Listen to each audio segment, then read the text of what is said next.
రమణ మహర్షి గురించి మీరు విని రమణ మహర్షి గురించి చదువుకుని మీరు రమణ మహర్షిలా ఉందామని అనుకుంటే బాగా జ్ఞాపకం పెట్టుకోండి, జీవితం పాడైపోతుంది. అలా చేయరాదు. నేను ఎందుకు ఈ మాట ముందు చెప్తున్నానంటే, చాలామంది జీవితాలు ఇలాగే అయోమయం చేసుకుంటారు. మహాపురుషులను మీరు అనుకరించరాదు. మీరు మహాపురుషులు అయిపోయిన తర్వాత మీ నడువుడి ఒకలా ఉంటుంది, మీ ప్రయత్నం అక్కర్లేదు. మీ అంతటా మీరు మహాపురుషులు అయ్యేంత వరకు మీరు మహాపురుషులను అనుకరించరాదు.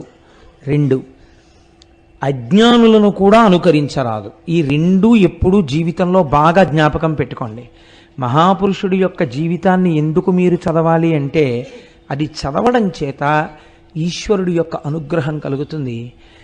ఒక జ్ఞాని యొక్క జీవితంలో ఉండే అవస్థలను భగవంతుడు చెప్పినటువంటి భగవద్గీతాది విషయములు ఎలా సమన్వయం జరుగుతాయో, ఎంత ఆశ్చర్యకరమైనటువంటి రీతిలో ఆ జీవితాలు ఉంటాయో అర్థం చేసుకోవడం కోసం మాత్రమే మీరు దాన్ని సమన్వయం చెయ్యాలి తప్ప, రమణుల గురించి ఇవాళ విని రేపు మనం కూడా రమణుల్లో అయిపోదాము అనేటటువంటి ప్రయత్నాన్ని ఏ ఒక్క విషయమునందు చేయరాదు.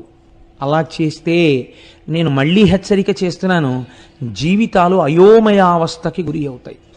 అటువంటి పని ఎప్పుడూ చేయరాదు.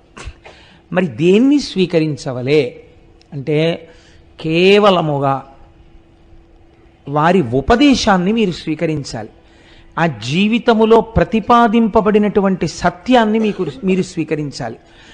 వారి జీవితంలో ఆ దశలను గమనిస్తున్నప్పుడు ఒక జ్ఞాని ఎంత గొప్పగా ఉంటాడు అన్నదాన్ని మీరు గమనించాలి తప్ప, మీరు ఇమిటేట్ చేసే ప్రయత్నం చేశారనుకోండి, చాలా లేనిపోని ఇబ్బందులు వస్తాయి. అది మాత్రం బాగా దృష్టిలో పెట్టుకోండి. ఎందుకంటే నేను ఈ మాట ఇంత బాగా నొక్కి చెప్పవలసిన అవసరం ఎందుకు ఏర్పడుతోందంటే, సమాజంలో ఒక అయోమయ అవస్థ నెలకొని ఉంది. ఇప్పుడు గభాలన ఎవరో పెద్దల గురించి చదవడం, ఎక్స్టెంపోర్ అంటారు చూసారా ఇంగ్లీష్లో, చాలా ఆవేశపూరితంగా మనం కూడా అలా ఉండవచ్చు అనేటటువంటి ఒక నిర్ణయానికి వచ్చేయడం కొంచెం ఎక్కువగా కనపడుతుంది ఆ పోకడ.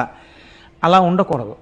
మీరు దేన్నైనా అధ్యయనం చేసినప్పుడు, దేన్నైనా విన్నప్పుడు మీరు చాలా ప్రశాంత చిత్తులై ఇందులో మనం స్వీకరించవలసిన అంశం ఏమి అన్నది మీరు స్థాయిని బట్టి మీరు నిర్ణయించుకోవాలి. అంతేకాని మీ స్థాయిని మీరు గుర్తిరగకుండా ఉపాసకుడు లేనిపోని పరుగులు పెట్టరాదు. అలా పరుగులు పెడితే ఏమవుతుందంటే ఇబ్బందులు వస్తాయి. కాబట్టి మీరు దాన్ని బాగా దృష్టిలో పెట్టుకుని ఈ విషయాన్ని వినండి. 2, నేను ఒక్క విషయం చెప్తే మీకు బాగా అర్థం